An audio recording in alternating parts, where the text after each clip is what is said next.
So, my name is Alyssa, and I decided to record this video after I had watched endless YouTubes about heroin withdrawals. I just recently went through it. I was using for 5 months straight since about October of last year, and I have to say, right now I'm on day 4. I look like shit. I'm pretty miserable.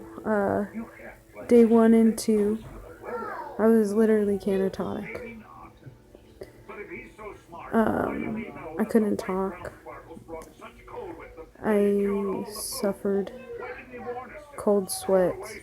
I saw this interesting thing at night where my hands don't have dexterity, can't hold anything. I'm literally dropping shit left and right.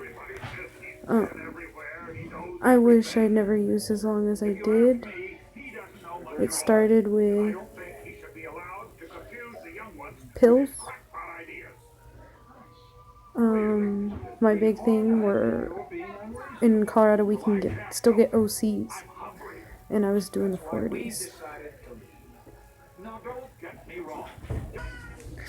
Sorry, I had to resume that elsewhere.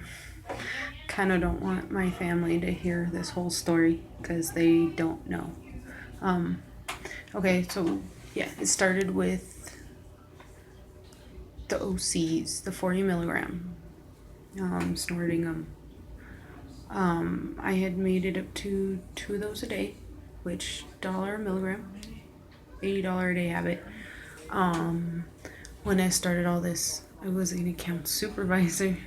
I made good money. I have 2 kids, and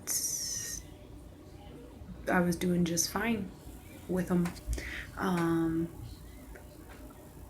I was also with my husband, who was on parole, but he could do the pills because he was getting prescriptions, so if he dropped a UA, it would just show up as the opiate. So, one night, after working a long shift, I definitely needed pills, and he couldn't find any.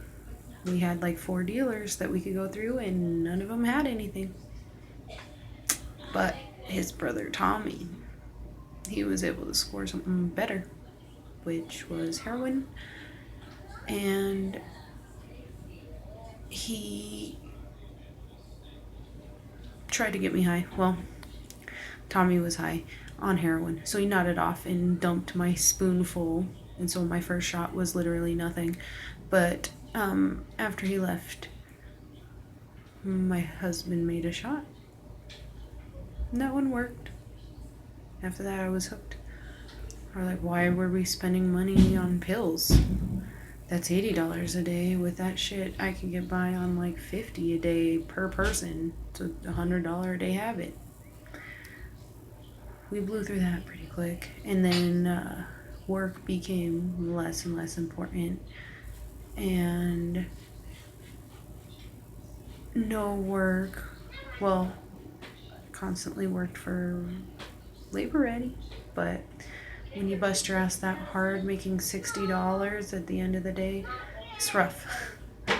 Especially living in Colorado when the median rent for a studio is about $1,000 to $1,500, right in there. It's ridiculous living out here. So we ended up moving in with my mom, and we're doing the shots. My mom caught on. She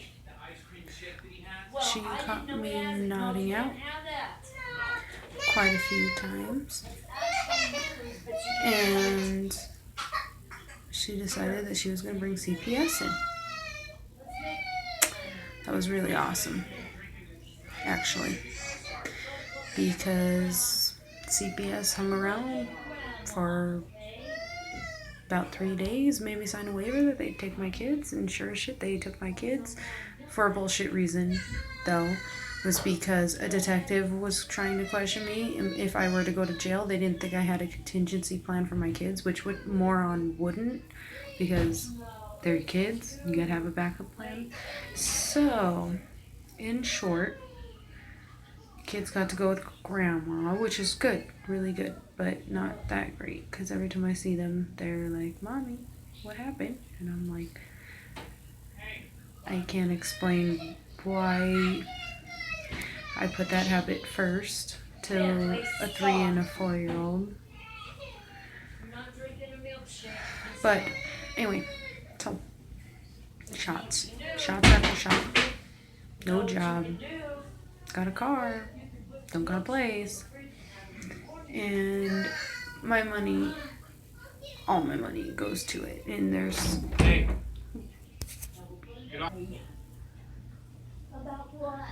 So...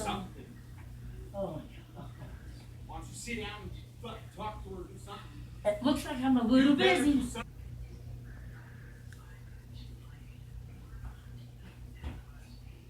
So...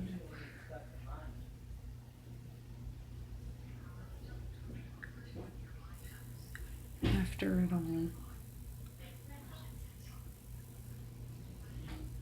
I would say I'm glad to be withdrawing.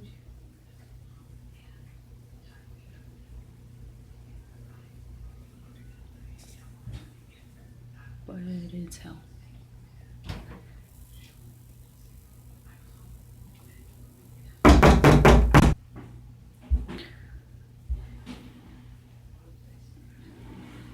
So the first 2 days.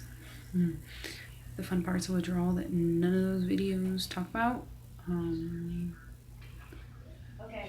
The catatonicness. The shits. Imodium, if you can get it. Get it, take lots. Because you don't want to be walking and randomly shit yourself. It happens. You think it's a fart and it's not. What else? Oh, something I wish I would have known. Because I suffered for 3 days straight. And then I called Arapahoe House, which is our local detox center. Their form of detox is social